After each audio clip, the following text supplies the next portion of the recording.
Guys welcome to Rumiz Aakhol নতুন এটি ব্লগলৈ মই ৰুমি আপোনালোক সকলোকে পুনৰবাৰ স্বাগতম জনাইছো। এতিয়া কৰিবলৈ লৈছো ব্ৰেকফাষ্ট। আসলতে আজি শুই উঠা বহুত দেৰি হ'ল আৰু শুই উঠা দেৰি হোৱাৰ কাৰণে সমগ্ৰ কাম দেৰি হ'ল। ঘৰ হৰা মুছা চাফা চিকুণ কৰা সকলোখিনি কাম দেৰি আৰু এতিয়া ব্ৰেকফাষ্ট কৰিবলৈ লৈছো। 10:30 মান বাজিবই হ'ল। বনাবলৈ একো মন নগ'ল, সেইকাৰণে সিম্পল এটা ব্ৰেকফাষ্ট কৰিম। পিছে ইংলিছ ব্ৰেকফাষ্ট কৰিম দেই। আজি খাবলৈ লৈছো ব্ৰেড, কণী টোষ্ট বনাই লৈছো, অকণমান ক্ৰীম লৈ লৈছো, লগতে খাবলৈ বৰ ভাল লাগে মোৰ ক্ৰীম আৰু গাখীৰ চাহ। আচলতে বনাবলৈ এতিয়া সময় নাই, কাৰণ কিবা এটা বনাবলৈ যোৱা মানে সময়টো লাগেই।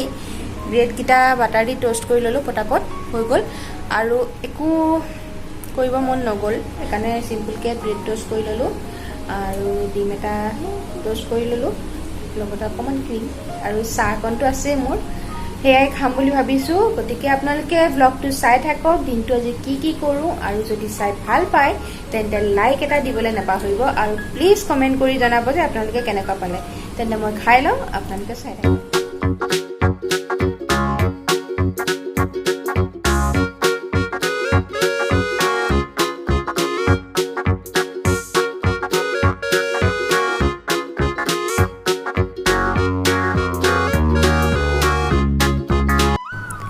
আৰু এয়া আমাৰ ধ্ৰুৱ শুই উঠি খেলি আছে। চাওকচোন কেনেকুৱা তলকাতলক গৈ আছে, খুব ফেন চাই, ওপৰলৈ ফেনখন চাই থাকে, দেখিছেনে এইটো?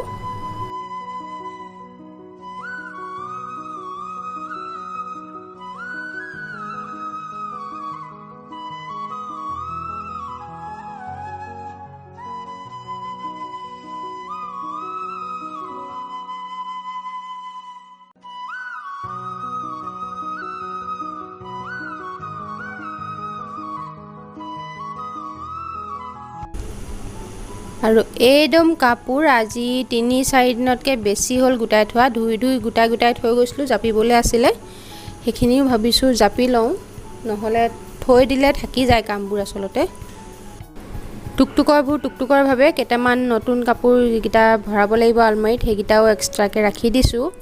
আৰু আমাৰ দুটাৰটো কাপোৰ এডাল আনতে থাকে আৰু টুকটুকৰ বেলেগ এডালত থাকে। গোটেইখিনি জেগাই লগাই থৈছোঁ, নহ'লে আকৌ বিচাৰি ফুৰোঁতে বহুত দেৰি লাগে।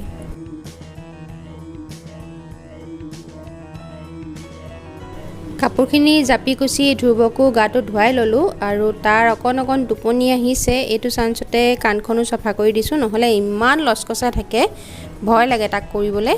অকণমান ডেমেজ হৈ আছে, বেটেৰী ডাউন, সেইটো কাৰণে চান্স পাই কৰি লৈছোঁ। বাৰে কেমেৰাটোলৈ চাই আছে, দেখিছেনে?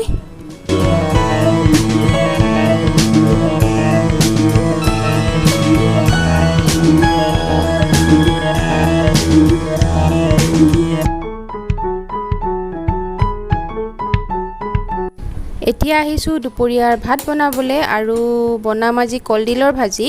একেবাৰে চিম্পুল, ভাত দাইল হৈয়ে আছে, দাইলত বাছ নেমু চেপি থৈছোঁ আৰু এতিয়া বনাবলৈ লৈছোঁ কলডিল ভাজি। কেৰাহীত তেল গৰম হ'বলৈ দিলোঁ, তেল লগতে বনাই লৈছোঁ একাপ গাখীৰ চাহকাপ, দেখিছে কিমান ধুনীয়া হৈছে। তেল পকিলে আৰু তেল পকাতে মই তেলত দি দিছোঁ 5-6 ফুটামান হ'ব নহৰু থেতেলিয়াই থোৱা আছিলে, সেয়া আৰু এইখিনি দি অকণমান সময় ৰাখিয়ে লগালগ মই পিঁয়াজখিনি দি দিম। ইয়াতে মিডিয়াম চাইজৰ পিঁয়াজ এটা কাটি থৈছিলোঁ আৰু এইখিনিতে ৰঙচুৱা হোৱালৈকে ভাজি ল'ম। এতিয়া মই দিম আলু আৰু মচুৰ দালি এমুঠিমান মই তিয়াই ৰাখিছিলোঁ 10-15 মিনিটমানৰ কাৰণে, সেইখিনি দি দিছোঁ কেৰাহীত আৰু এইখিনি অলপ ভাজি ল'ম। ভাজি নিমখ হালধি দি ল'ম জোখমতে, ইয়াত বেলেগ একো মছলা নিদিওঁ, নিমখ হালধি দিলোঁ আৰু দি ভাজি এইখিনি 5 মিনিটমান সময় মিডিয়াম ফ্লেমতে ভাজি ল'ম। ভাজি হোৱাৰ পাছত এতিয়া কলডিলখিনি দি দিছোঁ। কি কলডিল নাজানো, কিন্তু কোলা হ'ল, পিছে তিতা হোৱা নাছিলে দেই, ধুনীয়া লাগিলে খাবলৈ। আৰু এইখিনি এতিয়া লৰাই মিডিয়াম ফ্লেমতে অলপ দেৰি কাৰণে ঢাকি থ'ম আৰু অলপ ফ্ৰাই হোৱা নিচিনা দেখিলে এতিয়া ইয়াতে মই অকণমান পানী দি দিছোঁ, যাতে ভালদৰে গোটেইখিনি সিজিবলৈ সহায় হয়। আৰু ঢাকি ৰাখিলোঁ পানীখিনি শুকাই যোৱালৈকে। আৰু এতিয়া পানীখিনি শুকাই যোৱাৰ পাছত ইয়াতে মই দি দিম 1 চামুচ জালুকৰ গুড়ি। আজিকালি প্ৰায় মই জালুক দিওঁৱেই, যিকোনো কিবা এটা এনেকৈ জালুক দিব পৰা যদি কিবা বনাওঁ তাত দিয়ে দিওঁ, আৰু কলডিলতো এনেকৈ দি খাই ভাল লাগিলে গতিকে আপোনালোকেও যদি পাৰে জালুকটো ব্যৱহাৰ কৰিব, কাৰণ এতিয়া বডিটো আমাৰ ৱাৰ্ম কৰি ৰাখিব লাগে। গতিকে আৰু এইখিনি দি অলপ সময় এতিয়া স্ল' ফ্লেমতে ভাজি ল'ম। ভাজি হোৱাৰ পাছত মই ইয়াত একদম পানী দি দিম যাতে গোটেইখিনি সিজি যায় তাৰ জোখাৰে। আৰু এয়া অলপ দেৰি ভজা হৈ গ'ল। ভজা হোৱাতে মই এতিয়া ইয়াতে পানী দি দিছোঁ যাতে আলুখিনি আৰু যিখিনি কলডিল আছে সেইখিনি ধুনীয়াকৈ সিজি যায়। আৰু এইখিনি সিজি গ'লে মোৰ খানা ৰেডি হৈ যাব।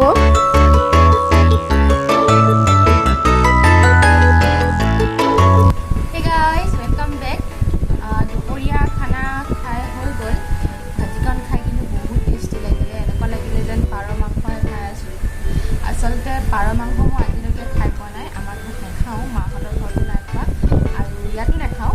কিন্তু জালুক যে দি দিলোঁ, টেষ্টটো ইমান ধুনীয়া হ'ল, মানে মনতে সেইটো ভাৱ আহিলে যে পাৰ মাংস যিহেতু মানুহে কলডিলৰ লগত খায়, গতিকে জালুক দিয়ে খাই চাগে নিশ্চয়, কিন্তু যিহেতু খায় তাৰমানে সেইকাৰণে ভাবিলোঁ যে হয়তো টেষ্টটো এনেকুৱাই হ'ব খাবলৈ, ভাবিলোঁ আৰু নাজানো হয়নে নহয়। এতিয়া কৰিবলৈ লৈছোঁ এটা বিশেষ কাম। আচলতে আজি 10-12 দিনমান হ'ল পেণ্ডিং হৈ আছে কামটো। আজি এতিয়া শুম বুলি ভাবিছোঁ, ধূপ বহি আছে, একদম ধুনীয়া বতৰ, পুৱা বতৰ, কিন্তু তথাপিও কামটো কৰি আছে কাৰণে ভাবিলোঁ কৰি লওঁ, কাৰণ এতিয়া পেলাই থওঁতে বহুত দিন গুচি যায়গৈ। বিশেষ কাম নহয়, এটা টিম কালাৰ কৰি থৈছিলোঁ, কি ডিজাইন কৰিম ভাবি নাপালোঁ, ভাবি নাপাই এনেকৈ 3টা কালাৰ দি দিলোঁ। মই কিন্তু আচলতে যেনেকৈ বিচাৰিছিলোঁ সেইটো নহ'লগৈ, মিক্স কৰি অকণমান দিম ভাবিছিলোঁ, কিন্তু সেইটো নহ'লগৈ। আৰু যি হওক কালাৰ দিলোঁ দেই। ইয়াত কি ডিজাইন দিওঁ ভাবি পোৱা নাই, আজি ভাবি এটা ডিজাইন পালোঁ। ভাবিছোঁ ইয়াতে হোৱাইট কালাৰ দি ববি প্ৰিণ্ট কৰি দিম, মানে ফুট যিটো পৰে যে সেইটো কৰি দিম বুলি ভাবিছোঁ। আৰু সেইকাৰণে ভাবিলোঁ কামটো মনতে থিৰাং কৰিলোঁ, যেতিয়া কৰি লওঁ তাৰপাছত যদি ধূপে কিবা কৰে তেতিয়া শুম, কাৰণ ধূপ যদি উঠি যায় মই শুব নাপাম। সেইকাৰণে কৈছোঁ সি যদি কৃপা কৰে তেতিয়া শুম। আৰু এতিয়া ভাবিছোঁ এইটো কৰি লওঁ আৰু আপোনালোককো দেখাওঁ, যিহেতু কৰিবলৈ লৈছোঁৱে। কালাৰ কৰা কিন্তু জানেই আৰু চিধা মাৰি দিছোঁ, খালি কেইবাকোটো মাৰিবলগীয়া হৈছে কিয়নো টিন হয় আৰু মই ফেব্ৰিক কালাৰ ইউজ কৰিছোঁ, গতিকে অকণমান দিগদাৰ হৈছে লগাওঁতে, মানে পটকৈ নধৰে। আচলতে অইল বেছ কালাৰ হ'ব লাগে এনেকুৱাবোৰৰ কাৰণে, অইল বেছ নহয়, যিহেতু ফেব্ৰিক কালাৰ হয়, গতিকে কেইবাকোটো মাৰিবলগীয়া হৈছে। এতিয়াও ভালকৈ স্পষ্টকৈ চালে দেখিব পাৰিব আপোনালোকে কালাৰটো পূৰা ধুনীয়াকৈ নাই অহা নিচিনা। বাৰু যি হওক কৰি লওঁ এতিয়া, চাই থাকক। মই ইউজ কৰিছোঁ জনচনৰ এই এয়াৰ বাডটো। অথনি ধ্ৰুৱক কাণ খুচৰা সেইডালেই হয়, এনেই পেলাই নিদি কামত খটাম বুলি ভাবিলোঁ। আৰু এতিয়া বগা কালাৰটো লৈ জাষ্ট এটা ডিপ এনেকুৱা টাইপত এটা ফুট দি যাম। খালি চাইজবোৰ সৰু ডাঙৰ কৰিম, এটা ডাঙৰ এটা সৰু তেনেকৈ।